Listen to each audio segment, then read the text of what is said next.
Как часто нужно тренироваться, чтобы ускорить прогресс, и можно ли тренироваться, если, например, болят мышцы после прошлой тренировки? Как показывает моя десятилетняя практика занятий и общения с другими атлетами, то легкая тонизирующая тренировка с меньшим объемом нагрузки только поможет лучше восстановиться от мышечных болей, прокачать кровь через мышцы. Но, конечно же, дни полного отдыха тоже нужно делать. Крепатура говорит лишь о том, что вы повредили мышцы на предыдущей тренировке, и не более. А совсем не обязательно о том, что тренировка прошла хорошо. Просто в мышцах накопилась молочная кислота после нагрузки. И отдохнуть нужно столько, чтобы боль прошла. Дайте легкую нагрузку на эти мышцы. А на будущее, в конце любой тренировки, вы должны уходить хоть и с усталостью, но с приятной. Энергия должна еще оставаться, а вы не должны приползать уставшим домой.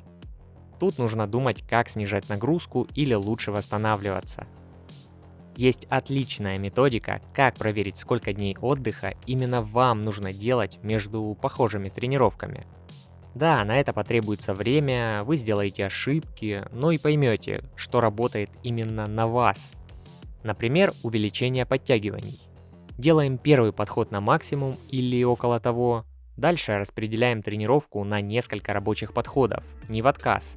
Следующую тренировку пробуем повторить через 2-3 дня. А между ними можно провести одну легкую тренировку с фитнес-резиной или австралийскими подтягиваниями. Не делаем там никаких отказов. Примерно половина или меньше объема от предыдущей тяжелой нагрузки. Подходов, повторений, все в 2 раза меньше. Потом приходим на следующую, уже тяжелую тренировку и делаем первый отказной или просто рабочий подход в подтягиваниях. И смотрим по результату. Если это то же число раз, что и в прошлую тренировку, значит мышцы успели восстановиться к тому же уровню, но не успели спрогрессировать. А чтобы наверняка убедиться, что 3 дней отдыха вам мало, и не именно сегодня так получилось, вы вновь отдыхаете 3 дня и пробуете подтянуться больше. И, например, опять делаете столько же или меньше. Ну, теперь вы уже точно сможете предположить, что в следующий раз нужно сделать больше перерыва, 4 дня между такими тренировками. Как только вы сделали больше раз, чем на предыдущей тренировке, это значит, что мышцы успели восстановиться и готовы к выполнению еще большей нагрузки, чем в прошлый раз. А если вы сделали меньше, чем на прошлой тренировке, и осталась крепатура, то значит дней отдыха было точно мало. Таким нехитрым способом мы точно определим, сколько лучше отдыхать именно нам. Конечно, нужно учитывать и другую нагрузку от упражнений, тренировочных дней и правильно все совмещать. А также пересмотреть все, что влияет на восстановление. Это сон, питание, стрессы, даже возраст. Ну, на что мы уже, конечно, не повлияем, но больше отдыхать стоит. Понятно, что каждую тренировку вы не будете прогрессировать, это невозможно. Главное, чтобы не было откатов назад постоянно. Так, давайте дальше разберемся, когда крепатура все-таки нужна и когда менять план тренировок.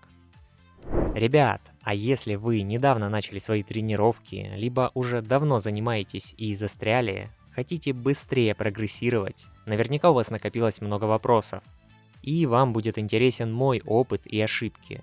Я тренируюсь с 2011 года и подготовил для вас электронную мини-книгу. Там описаны практичные вещи по тренировкам, сделанные мной ошибки и приведен рацион питания. Если хотите поддержать канал, заходите по ссылке в закрепленном комментарии.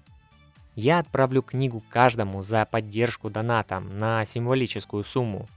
Это моя мотивация улучшать контент и работать дальше. Ну и пишите в личные сообщения, если нужна программа тренировок на рост ОФП, похудение, набор массы или изучение силовых элементов. Двигаемся дальше к сюжету. По поводу крепатуры. Если для новичка все более-менее очевидно и нормально, когда мышцы болят в первые дни, недели тренировок, от новой нагрузки, и мышцы привыкают. Также крепатура это нормально, когда вы делали перерыв более чем на 2-3 недели. А вот нормальна ли ситуация, когда мы уже занимаемся несколько месяцев или более года и часто испытываем мышечную боль после тренировок? При правильно подобранной нагрузке, ее прогрессии, мы должны чувствовать скорее приятную ломоту в теле, а не такую, что нам очень тяжело ходить или нести сумки, когда все болит. Если приятная мышечная боль раньше у вас была, а потом вы вообще перестаете чувствовать мышцы, это говорит о нескольких вещах. Вы не прогрессируете в нагрузке. Ситуация вроде очевидная, но многие мне пишут вот такие сообщения. Я делаю 5 подходов подтягиваний по 8-10 раз. Уже 3 месяца. Количество что-то не растет. Что делать? Когда я спрашиваю, а сколько было, когда вы начинали, а как вы тренировались тогда и что меняете на тренировках, поскольку вы добавляли раз в подходах, и мне отвечают, что точно так и выглядели их все 3 месяца тренировок. Ну, то есть тело развивается от повышения нагрузки, а если мы делаем все время одно и то же, то понятно, что тут и крепатуры не будет, ведь мышцы уже давно адаптировались, и мы не даем возможность повышать силу, выносливость или расти в массе. Кстати, для удобного закрепления этого материала я оставлю текстовую расширенную версию в телеграм-канале Владарович. Там же есть и общий чат для обмена опытом с другими атлетами. Можно пообщаться, задать вопрос. Нас там уже около 4000 человек. Заглядывайте. А давайте теперь разберемся, как же можно удивлять тело в нагрузке, чтобы был прогресс и та самая легкая крепатура. Если вы занимаетесь по составленной программе, где есть прогрессия нагрузок и результаты вроде бы тоже идут, но полезно будет пару раз в месяц отклониться от программы и провести непривычную тренировку. Например, поработать в другом диапазоне повторений, с другим весом, поменять последовательность упражнений. А некоторые атлеты устраивают даже целую неделю непривычных нагрузок. Например, с тренажерного зала они переходят на упражнения с весом собственного тела. Или наоборот, работают с отягощением после регулярных турников. Но что, если вы относитесь к такому типу людей, у которых крепатуры или нет, или только после первых пару тренировок? Как тогда понять, успеваете ли вы восстанавливаться, если мышцы не болят, а вы при этом тренируетесь тяжело? Вам ориентироваться нужно в первую очередь на наличие прогресса. Растет ли число повторений, рабочие веса, количество подходов, в общем, в зависимости от ваших целей.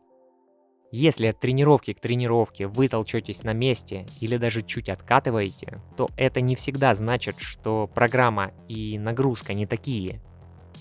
И однозначно не стоит привязываться к дням недели по тренировкам. Опирайтесь на опыт и интуицию. Используйте такое правило. Чем больше у вас отказных подходов, тем больше вам нужно времени, дней отдыха между похожими занятиями. Частые тренировки не значат быстрый прогресс. Пишите в комментарии, если у вас остались вопросы. Отвечать стараюсь каждому. Нажимай на плейлист на экране и смотри другое полезное видео. Атлет спит в каждом из нас, и я его разбужу. Автор сюжета Владарович.